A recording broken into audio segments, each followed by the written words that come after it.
Subiu ao monte e, como se assentasse, aproximaram-se os seus discípulos, e ele passou a ensiná-los, dizendo: Bem-aventurados humildes de espírito, porque deles é o reino dos céus. Bem-aventurados que choram, porque serão consolados. Bem-aventurados mansos, porque herdarão a terra. Bem-aventurados que têm fome e sede de justiça, porque serão fartos. Bem-aventurados misericordiosos, porque alcançarão misericórdia. Bem-aventurados limpos de coração, porque verão a Deus. Bem-aventurados pacificadores, porque serão chamados filhos de Deus. Bem-aventurados que perseguidos por causa da justiça, porque deles é o reino dos céus. Bem-aventurados sois quando por minha causa vos injuriarem e vos perseguirem, e mentindo disserem todo mal contra vós.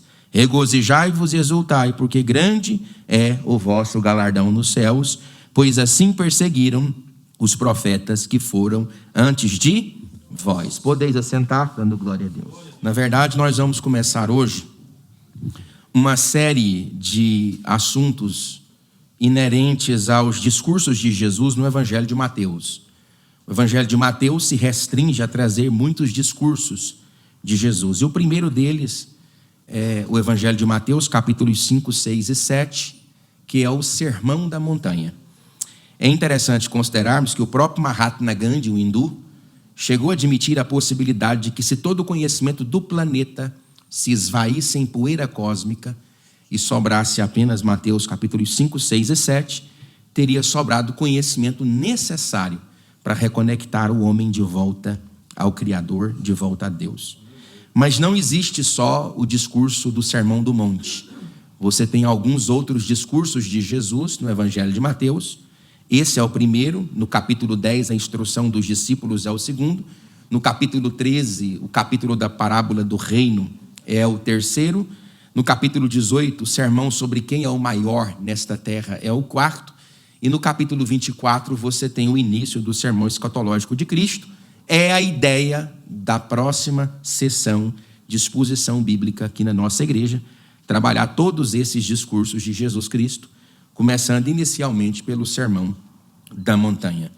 No entanto, é impossível, queridos irmãos, nós entendermos o Sermão do Monte, bem como qualquer outro texto no Evangelho de Mateus, sem compreendermos o que nós chamamos de pano de fundo histórico. Tentar descobrir, desnudar os motivos pelos quais aquilo foi estabelecido na Bíblia Sagrada.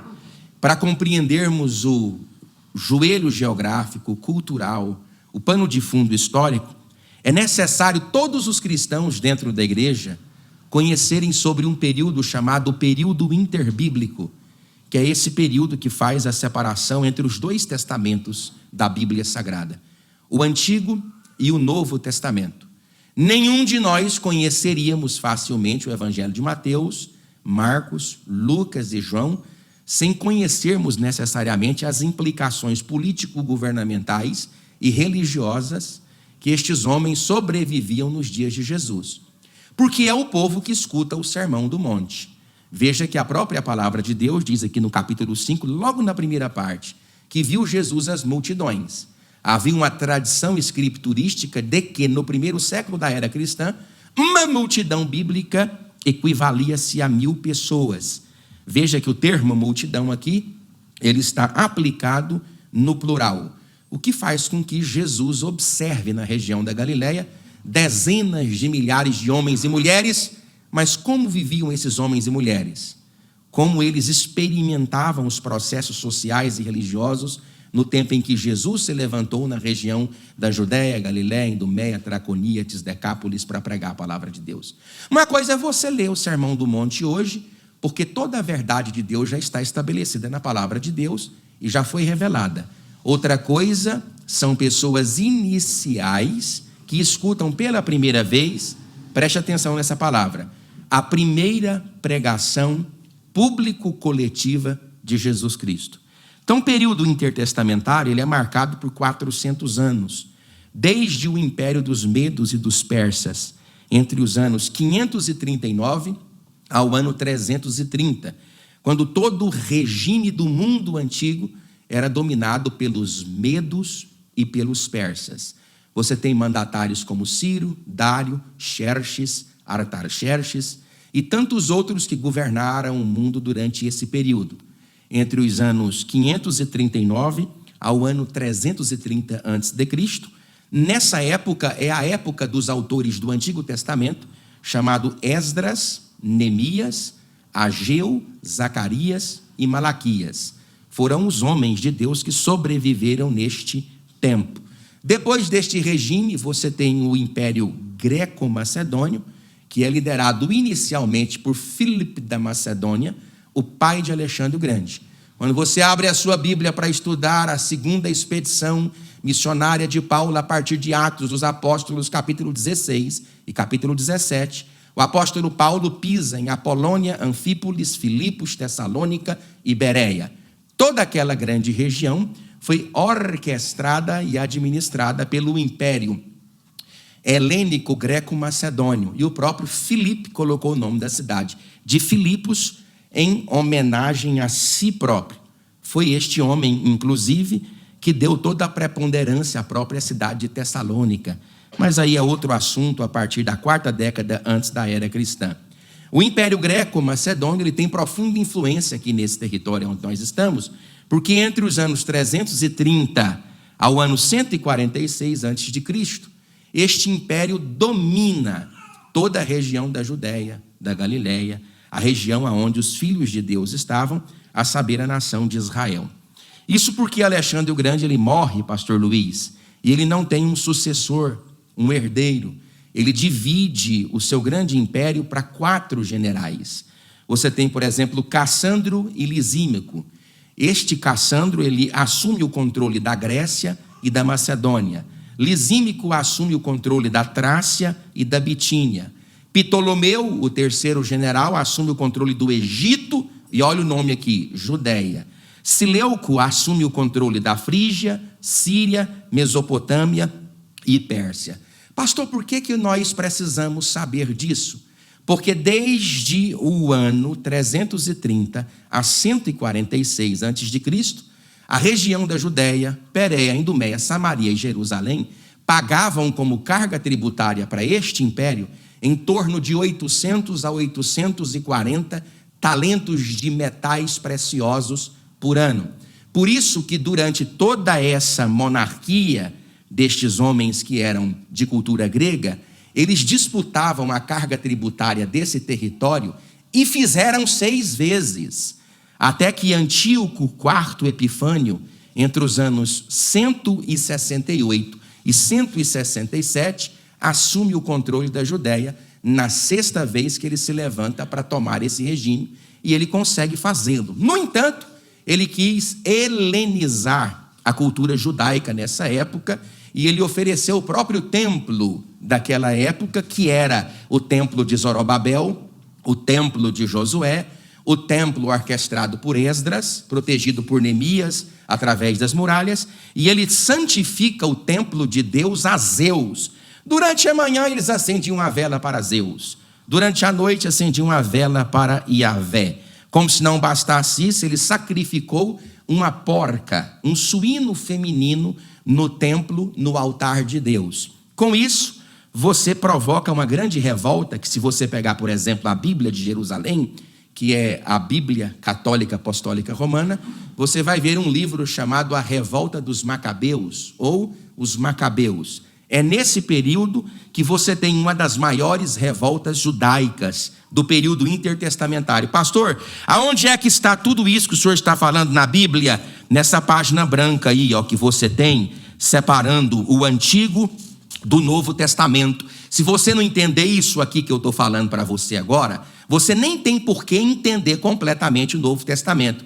Porque se eu não te colocar na cabeça do povo que escuta pela primeira vez a mensagem de Cristo, você não vai conseguir captar os impactos sociais, religiosos, políticos e governamentais. Porque o Sermão do Monte, pastor Luiz, eu vou entrar aqui, depois eu volto, ele fere toda a expectativa do povo. Porque o povo não quer ser pobre, o povo não quer chorar, o povo não quer pacificação, o povo não quer ser humilde. O povo está à procura de um revolucionário que possa propor um sistema de governo capaz de livrar a nação de Israel do governo que eles estavam servindo. Então, a revolta macabeia trouxe alguns princípios entre os anos 167 ao ano 63 a.C., quando Matitias, o pai, Judas Macabeu, Jonatas, Simão, Eliezer e João promulgaram a maior revolta contra os Seleucidas,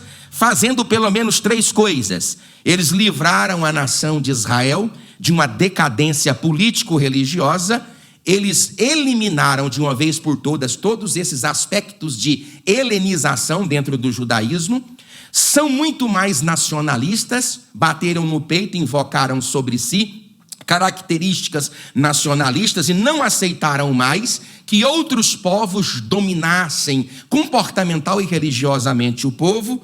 Aqui os judeus, pela primeira vez como judeus, ganharam status de nação. Como se não bastasse isso, pastor Luiz, presbítero Leonardo, meu querido co-pastor Efigênio, eles impulsionaram pela primeira vez no judaísmo a paixão pela lei de Deus e a expectativa de um novo Messias. O novo Messias sai com a expectativa levantada pela revolta macabeia. Tanto é verdade que foi aqui, evangelista Oemes, que as 5 facções religiosas dentro do judaísmo se levantaram. São elas os saduceus, os fariseus, os zelotes, os herodianos e os essênios. É bem aqui, pela primeira vez, que a nação de Israel é ditada, orquestrada, administrada, político e religiosamente de forma independente. Ai, pastor, então é o poder de Deus na terra. É o poder de Deus, sim. É, de certo modo, uma grande libertação, uma grande nacionalização, querido presbítero Leonardo, até que Pompeu, no ano 66 antes da era cristã, veio para Jerusalém, vencendo as forças lá na região da Galileia e conquista, pastor Efigênio, a cidade de Jerusalém, o território da Judéia, a Idumeia, Traconíates, Lisânias, Traconíates, Lisânias é o nome da pessoa, para o Império Romano. E a partir de então, o Império Romano, que já dominava o mundo desde 146, e outra coisa, domina o mundo de 146 a 396. E bem aqui em 66, Pompeu entra dentro do território de Jerusalém, entre os anos 63 e 66. A partir de então, toda a carga tributária, todos os aspectos governamentais, tudo que se podia categorizar como bem e como valor patrimonial dentro do território de Israel era salvaguardado pelo Império Romano, que recebia do povo de Deus todo o ouro necessário, a cerca de 800 a 840 talentos de ouro por ano. Você tem Augusto César, que governou entre os anos 27 antes de Cristo até o ano 14 depois de Cristo. Tibério César entre os anos 14 ao ano 37. Gaio, que é o chamado Calígula, o promíscuo, o prostituto, o pornógrafo, que governou entre os anos 37 e 41. Cláudio, que teve profundas influências a partir de si e da sua perseguição para a primeira e inicial diáspora judaica entre os anos 41 e 54. Nero, que foi provavelmente o responsável pelo martírio de Paulo e de Pedro entre os anos 54 e 68. Teodósio, lá na frente, foi que sanciona o cristianismo como religião oficial do império, e até lá os cristãos só levaram burdoada. Bom, por que o senhor está falando isso, pastor? O que tem isso a ver? Bom, não é o que tem isso a ver, é que todos os aspectos sociais, políticos, econômicos e religiosos da Judéia estavam debaixo dos auspícios do Império Romano nessa época. Para governar aquela região, empossaram Idumeu, pastor Efigênio, e ele se chamava Herodes o Grande. Ele administrou 40 anos de monarquia de 2 formas. Os primeiros 18 anos ele foi vassalo, corruptor, truculento, matou muitas pessoas, levou no braço a força do seu governo.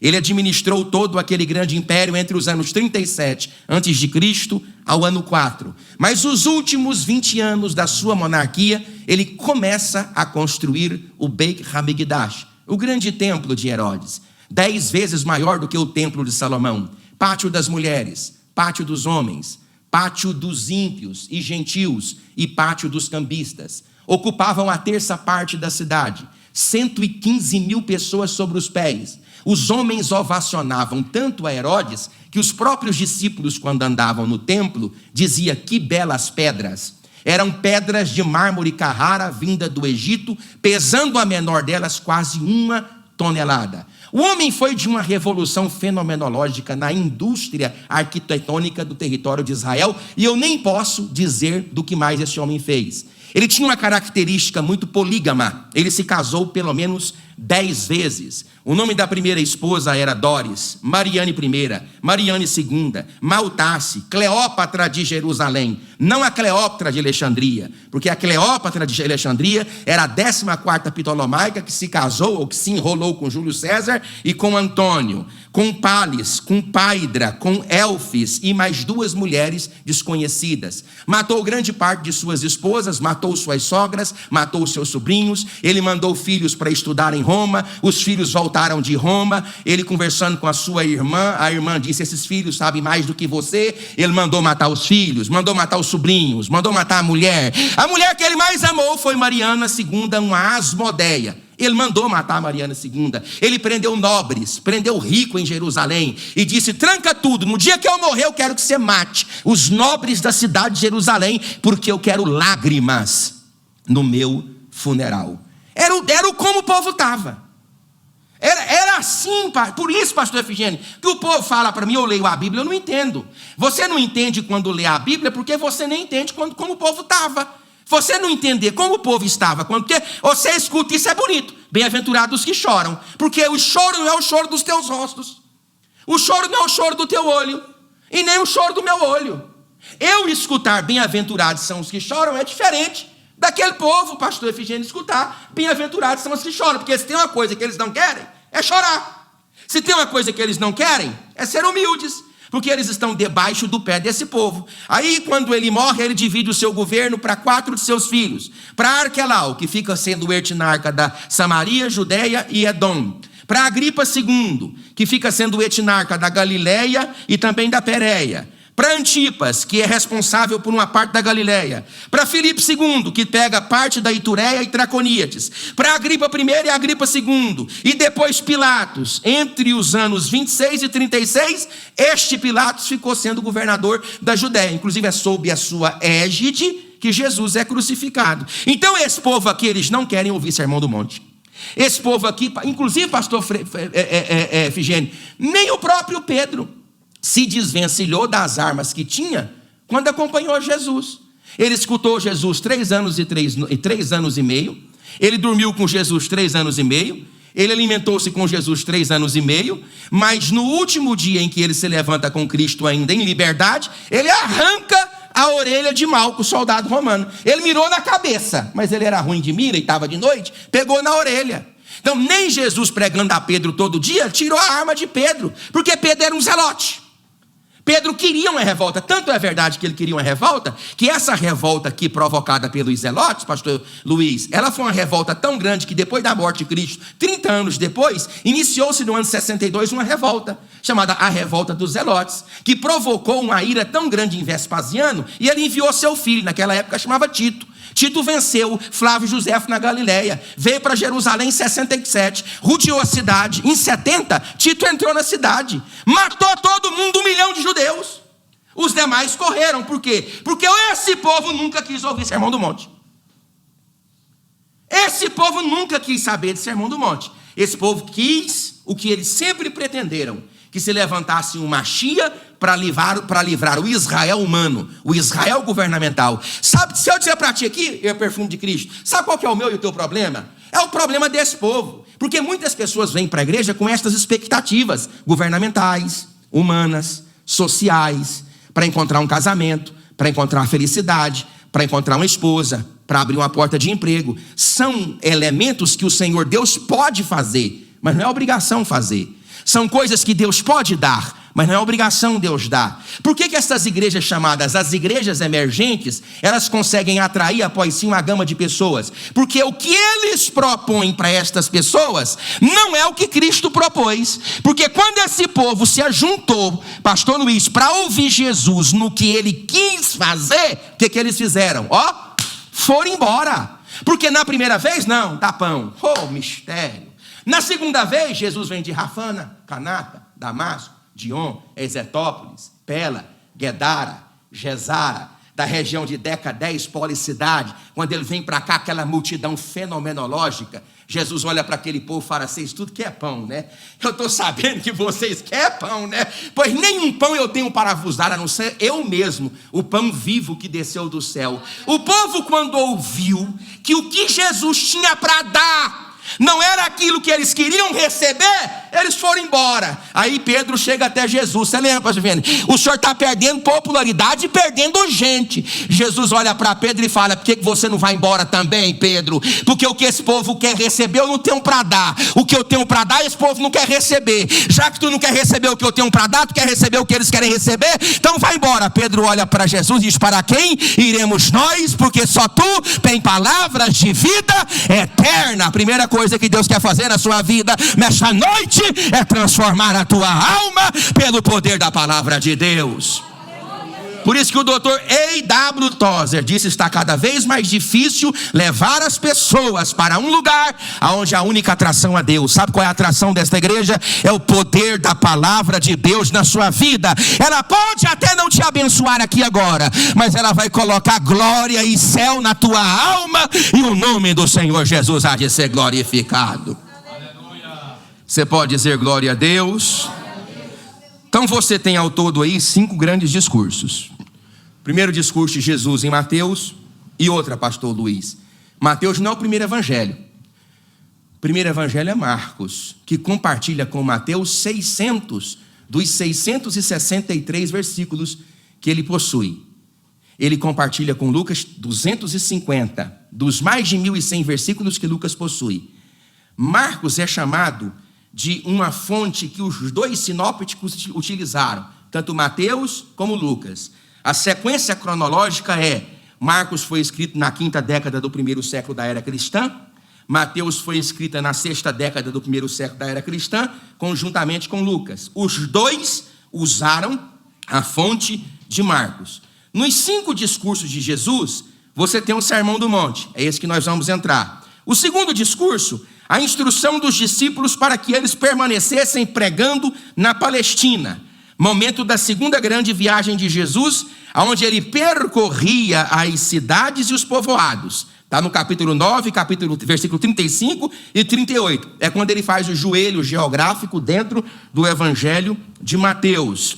Agora ele afirma os mesmos discípulos com o fim de que eles pudessem ir à capela, ir à frente. Ir à capela é sozinho. Vai à frente, anuncie a mensagem, diga que Jesus está passando, antecedam-me, preconizem-me, vá na frente. Vocês são prólogos, vocês são preâmbulos. Sabe por quê, pastor Silvio? O que é que você faz quando você prega a palavra? Você só dá a introdução, porque quem transforma é o poder da palavra. Você abre a boca, dá a introdução e a palavra entra. E quando a palavra entra, Jesus entra. Então Jesus fala: vocês vão à frente, abra a porteira que eu vou atrás. Vocês só abrem o caminho. Quem vai fazer a obra é eu, é o poder do meu Espírito Santo, em nome de Jesus Cristo. No capítulo 13, você tem as parábolas do reino. E a gente vai falar sobre isso, porque são 7 parábolas do reino. No capítulo 18, você tem o sermão sobre quem é o maior no reino dos céus. Que essa discussão, irmão, olha que ela é estupidificada, ela é idiota, ela é imbecil, ela é horrorível. Quem é o maior no reino dos céus? E outra coisa, eu posso dizer aqui, irmão, diga glória a Deus, para que essa discussão boba. Porque nenhum de nós estamos à altura de ser comparados com os nossos pais. Eu estava lendo, por exemplo, o martírio de Felicidade e seus 7 filhos. Felicidade era uma mulher que era escrava, tinha 7 filhos. Não é a Felicidade que andava com Perpétua. É uma outra mulher chamada Felicidade do ano 177. Ela foi morta em meados do império de Marcos Aurélio, pai de Cômodos, aquele do filme O Gladiador. Ela foi colocada lá para ser martirizada e o governador Públio chamou ela para que ela pudesse negar a Cristo. ela disse, sabe o que para ele? Eu viva te vencerei, e eu morta te vencerei ainda mais. Os filhos dela, de 10 anos a 11, a 20 anos de idade, todas com essa mesma palavra na boca, pisados por touros, mastigados por leões, foram trucidados em arena pública, e nenhuma das crianças negou a Cristo. Aí tu quer dizer que tu é igual a esse povo?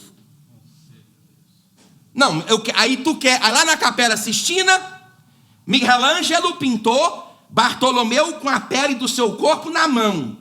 Arrancaram a pele do corpo dele com um punhal de Bartolomeu. Igual quando limpa coelho. Corta aqui, vocês sabem como é que faz. Põe um canudinho, sopra, sai, aí descasca o coelho. Descascaram Bartolomeu com a faca. Aí você quer brigar para ver quem é maior? Se tu não limpa um banheiro?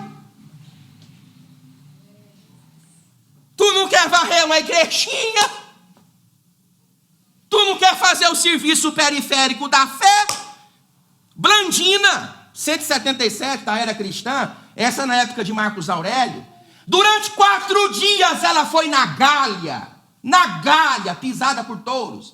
Amarraram ela num touro valente, nunca montado por ninguém. Ela ficou 4 dias arrastada pelo touro em arena pública. Quando liberou ela do touro, toda quebrada, pastor Efigênio, ela disse assim: o único mal que eu fiz foi ser uma cristã.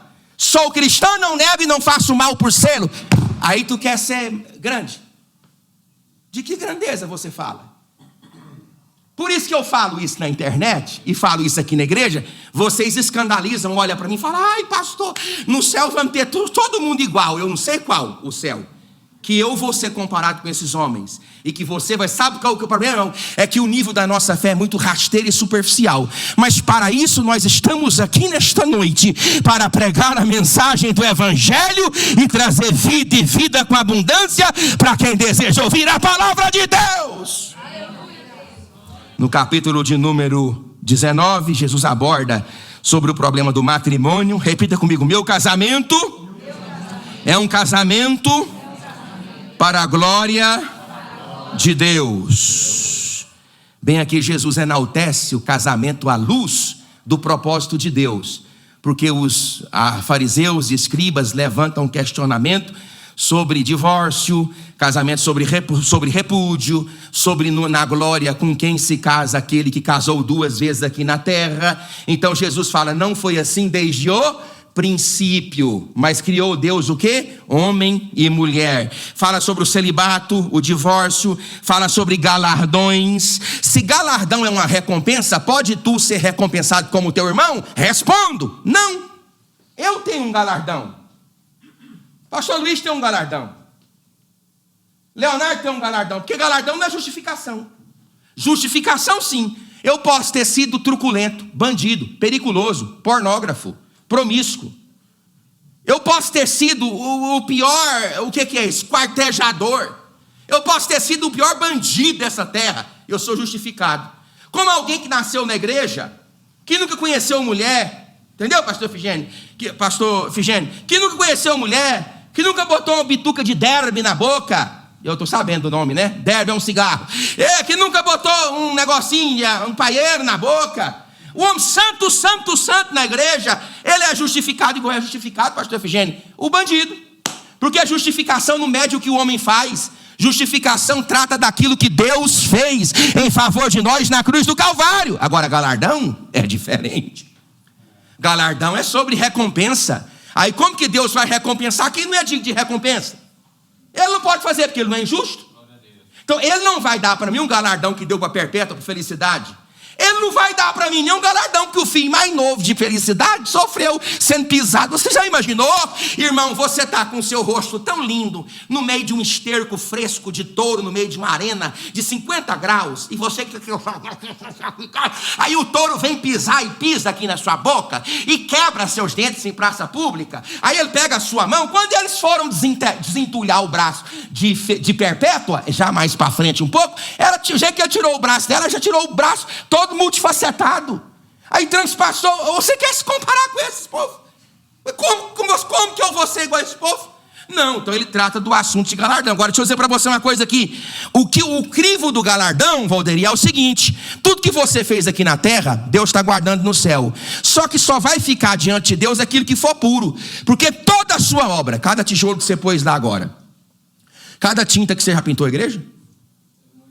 Mas está pintando. Cada tinta, você está lá, ó, oh glória. Oh glória. Aí, tuf, galardão agora.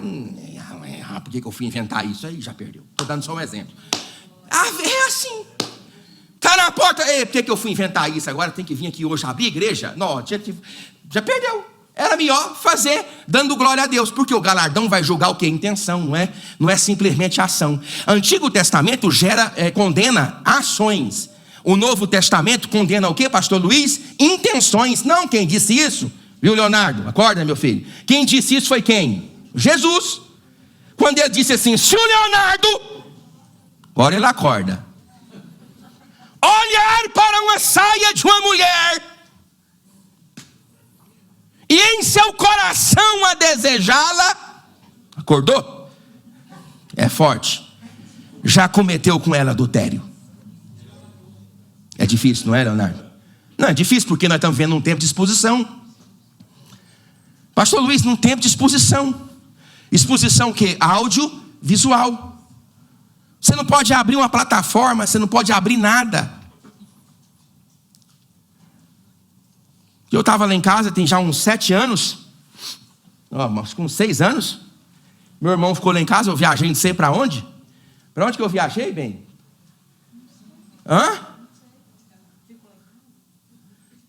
Foi até num dia que foi o Alex que foi lá em casa, foi um obreiro.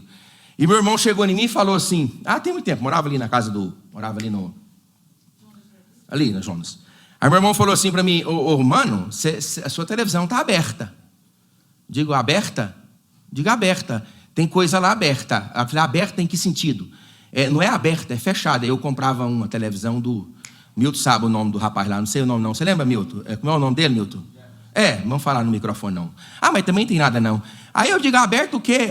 Mano, tem coisa errada lá na televisão. Tá aberto lá para todo mundo ver. Aí eu falei, aberto o quê que está aberto? Aberto as coisas lá, os trem e tal.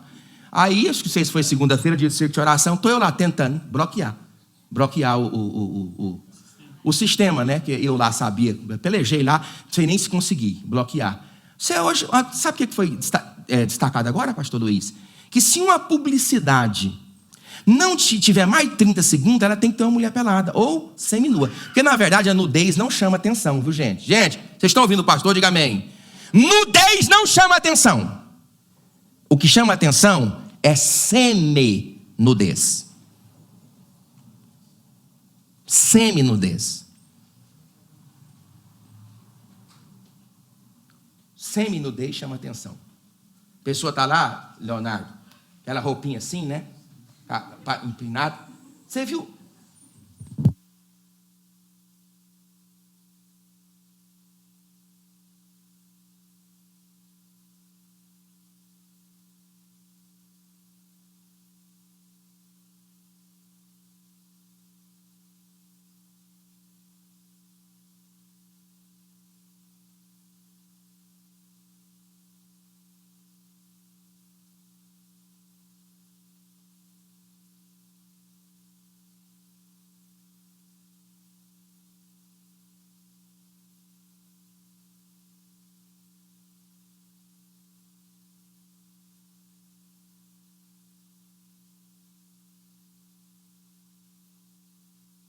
Posso falar, a igreja? A igreja, olha a loucura dando glória a Deus. A igreja lota por causa dessas besteiras. Se eu avisar que quinta-feira vem alguém aqui fazer esse tipo de trabalho aqui, a igreja enche. Foi o que Jesus percebe, e Jesus não percebe, Jesus sabe. Quando Jesus viu que o povo vinha para receber o que ele dava com as mãos, Jesus parou de entregar com as mãos. Porque Jesus, pastor Efigênio, ele pode te dar com as mãos, ele vai te dar com as mãos, ele pode me dar com as mãos, ele vai me dar com as mãos, mas antes dele tocar as minhas mãos com a sua bênção, ele vai tocar o meu coração com a transformação do Evangelho e do poder do Espírito Santo. As pessoas não querem essa transformação. Então Jesus fala sobre galardão, sobre também exigências. Então, por isso que eu usei aqui o Leonardo, que é um homem que trabalha muito, um homem cansado, e é difícil mesmo escutar doutrina, que quando eu olho para uma mulher e desejo no coração ela, eu já me tornei adúltero com ela. E você, sabe o que Jesus fez? Ele escalionou o adultério físico nos padrões sabe por quê? Porque de repente o cara é um libidinoso, um lascívio, um promíscuo, um prostituto, e ele suprime essa carnalidade apenas abstratamente. Aí ele fala, não, nunca toquei, então estou limpo. Jesus falou o quê? Você vendo? Ninguém está limpo de absolutamente nada. Porque você desejou, você não tocou. Desejou, está contaminado. Por isso que Antão, pai do deserto, do 3º século da era cristã, diz: quem se assenta no deserto se livra de 3 coisas: de ouvir, de falar e de ver. Contra uma, sobretudo, lutarás perpetuamente, contra si mesmo. E você tem um sermão escatológico, eu vou entrar até em escatologia, que é assunto que eu não gosto, nas últimas ministrações, os sinais preliminares do fim, tanto o fim de Jerusalém, como o fim dos tempos, a parábola das 10 virgens, a parábola dos talentos, e essa parábola dos talentos é complicada, viu, pastor Leonardo? Porque conforme, olha, onde é que a parábola do talento está? Está na parte escatológica, concorda comigo? Então, se ela está na parte escatológica, elementos anagógicos, é que eu uso o termo técnico, porque você não está aqui chupando pirulito e nem enfeitando pavão, você está aqui para aprender Bíblia. Anagogia é a parte escatológica de um texto. Como aqui a parábola dos talentos está na parte escatológica, a partir do capítulo 24 de Mateus, então a parábola do talento transmite sinais e mensagem escatológica. E qual é a mensagem que ela transmite? Aquele que não exerce a função que Deus deu para ele fazer é réu de inferno. E aí aqui complica tudo, viu? Não, aqui complica, mas vamos deixar para complicar lá no dia. A parábola das ovelhas, do bodes, e aqui. Repita comigo, irmãos, para nós terminarmos. Vendo Jesus, as multidões. A primeira coisa que Jesus faz, ele viu as multidões. Você notou aqui que tem não é discrepância no texto, porque aqui eu já terminei essa parte da mensagem, e a gente vai entrar nisso aqui semana que vem. Mas você tem 3 coisas aqui, meu nobríssimo, querido irmão Renan. Jesus vê a multidão, Jesus se assenta e Jesus ensina. Essas 3 coisas fazem um aspecto de docência. Preste atenção. Irmãos, no primeiro culto de Jesus, ele é um culto semipúblico, porque veja que ele vê as multidões, sobe ao monte e, como se assentasse, aproxima-se dos seus discípulos. Então nós temos uma dúvida: Jesus fala aos discípulos ou fala à multidão? Ou fala à multidão enquanto fala aos discípulos? Porque o texto é claro, ele vê a multidão, sobe no monte e se assenta. Quem se aproxima é a multidão ou os discípulos? Porque sempre discípulos são aqueles que se aproximam para escutar. Multidão, geralmente, para receber. Não é revelação de profeta, nem de Gideões, dá um pulo, não. É básico, isso aqui é mó grau. Multidão está interessada naquilo que Jesus faz. Discípulos precisam se interessar naquilo que Jesus fala. Quando uma igreja se assenta num culto de doutrina, ela está provando para Jesus que ela está muito mais disposta a escutar aquilo que ele fala do que receber das suas mãos aquilo que ele dá. É a diferença crucial entre discípulos e multidão. A multidão está muito mais apegada a favor, às mãos. Discípulos estão apegados à boca, aos pés. Por isso que ele diz que a boa parte não seria tirada de quem? De Maria. Foi de Maria? Não foi? Eu não vou tirar. Não foi dela? Porque ela estava sentada para aprender. Então você sempre aprende isso. Multidão, congresso, cantor famoso. Pastor Efigênio. Eu estou virando para cá, mas pastor Efigênio, pastor Luiz. Eu estava lá naquela cidade que eu passentei.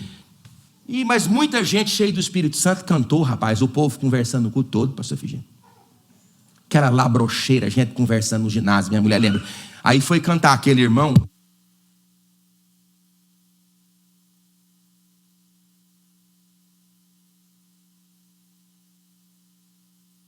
Foi, mas ele, irmão, com aquela roupinha de cantor sertanejo, né? Aquela, mas, rapaz, embalado a vácuo, rapaz. Embalado a vácuo. Ele andava assim, a pruma pro púlpito. Ele não precisou nem cantar, saudou capaz do Senhor, o fogo caiu. Isso é fogo? Me fala se isso é fogo. É idolatria na igreja. Idolatria na igreja, gente.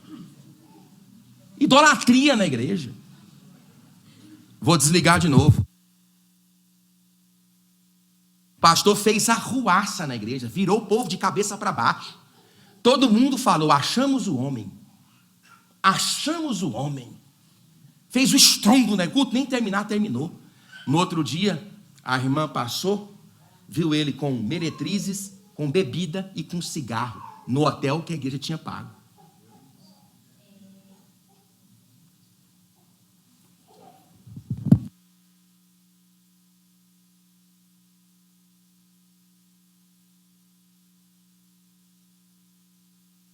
Desceu de avião lá em Teresina. Aí nós tínhamos um Vectra. Lembra daquele Vectra, dessa cor aqui, ó? Tinha um Vectra que era um... Eu não sei se é dessa cor. Você que pinta já. É um de cor de marrom. Um marrom assim, da cor assim daquele caso ali. Colocamos a cantora no carro. Eu estava na época. Ela foi de Teresina a Parnaíba xingando. Todo tipo de nome que você pensar. Quando ela desceu lá em Parnaíba, quem estava levando ela era meu amigo e a sua esposa, eu não vou dizer o nome. Quando ela desceu do carro, que o pastor veio falar com ela, que deu a paz do Senhor, ela fala: se você não me arrumar um avião particular para voltar para Teresina, eu não volto aqui, eu processo vocês. Quando ela pegou o microfone, irmão, nós não sabemos se foi o céu que desceu ou se foi a terra que subiu. Sabe qual é o nome disso? Idolatria. Porque são homens e mulheres que nunca conheceram o evangelho e enganam uma igreja estupidificada e que não gosta de se sentar para aprender. Por isso que eu tenho lutado aqui ao longo desses 7 anos para trazer vocês para o culto de ensinamento bíblico. Sabe quanto tempo demora para colocar uma cultura bíblica na igreja? De 7 a 10 anos. Porque a igreja foi acostumada a sentir, ela não quer pensar. E outra coisa, eu não anulo sentimentos. Eu só não dou um nome de avivamento para sentimento. Embora que o avivamento toca no coração, mas primeiro ele tem que tocar na mente. Não existe calor na alma de quem não tem fogos na sua cabeça. Não existe calor na alma de quem tem fogo. E eu até creio no fogo do coração de uma pessoa ingênua, de uma pessoa que agride conhecimento, de uma pessoa que acusa conhecimento, de uma pessoa que deixa quem conhece quieto. Aí eu creio que o fogo é por simplicidade, que o fogo é por genuidade, que o fogo é porque a pessoa não teve ainda condições de estudar, mas ele não é contra o conhecimento, ele não é contra o culto de ensino bíblico, ele não é contra sentar na igreja para aprender, ele é uma pessoa que ama a palavra de Deus de verdade, ele está aqui para aprender a palavra, para anotar a palavra, ele deseja aprender a palavra. Olha aqui para mim, irmãos, essa é a palavra de Deus, ela é o verbo encarnado, é o verbo que se fez carne, é a única coisa na igreja que é de forma tipificada a pessoa de Jesus Cristo, com a boca aberta pregando a sua palavra, é quando a palavra de Deus é pregada e o nome de Jesus é glorificado.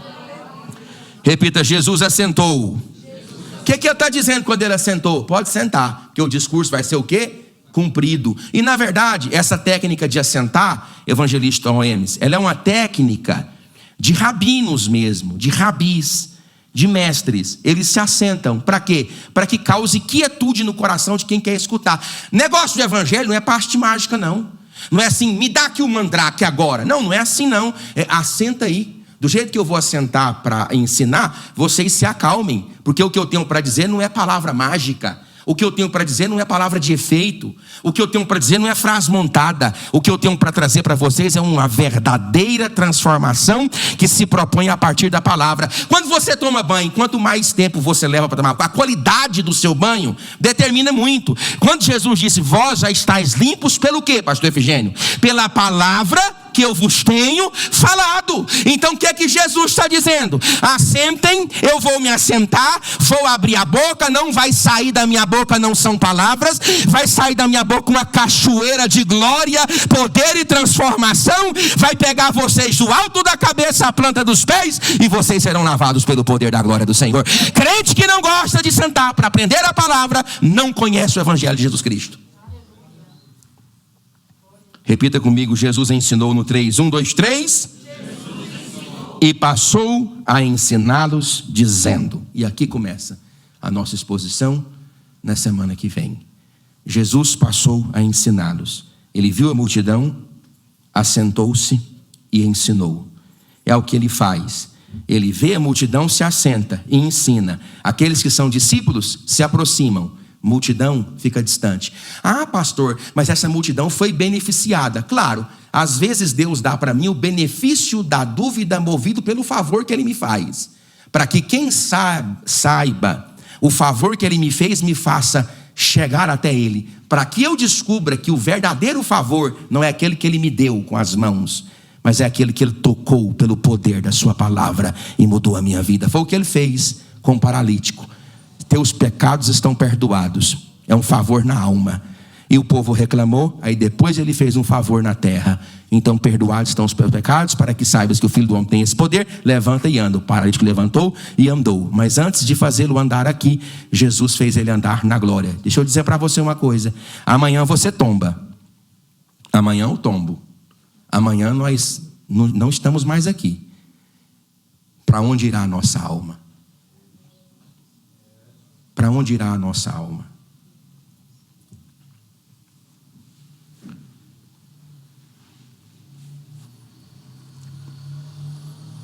Eu tenho uma preocupação muito grande com isso.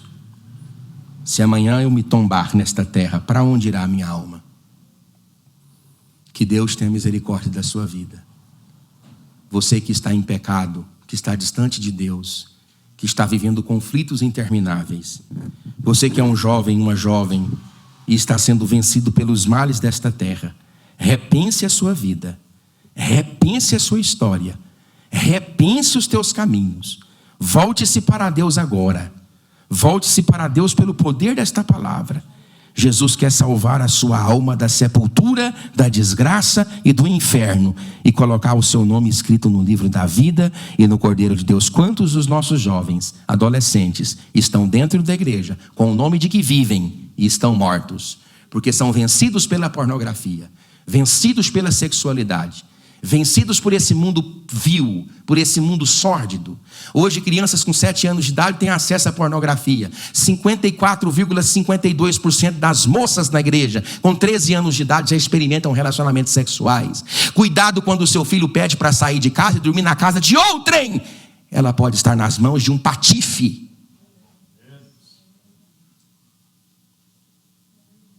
Vocês têm que proteger a sua casa enquanto vocês podem. Orar sobre os seus filhos, orar sobre as suas filhas. Porque filho, pastor Efigênio, pastor Luiz, não escuta pais. O filho só escuta um pai quando ele é pai. Porque ele vai ter dificuldade com o filho. Porque tudo que eu planto como filho, eu recebo no meu filho. Se você quer, se você quer, jovem que está aqui, moça, rapaz, ter uma vida de sucesso, honre e respeite seus pais. Se a sua mãe, se o seu pai disser, calem-se, porque vocês amontoam sobre as vossas vidas brasas do altar. Agora, se você se levantar contra seu pai, levantar contra sua mãe, levantar contra as coisas de Deus, você só atrai para si maldições intermináveis. Mas se você atraiu para si algum problema, se alguma coisa errada já lhe aconteceu, e você está aqui dentro da igreja nesta noite, e deseja arrepender-se dos seus pecados e dos seus crimes, em nome de Jesus Cristo, eu ministro o perdão de Deus sobre a sua vida, e a graça de Deus sobre a sua casa, e o poder do Espírito Santo sobre a sua alma. Esta é a minha oração, e a igreja diga: amém. Que Deus abençoe a todos em nome de Jesus.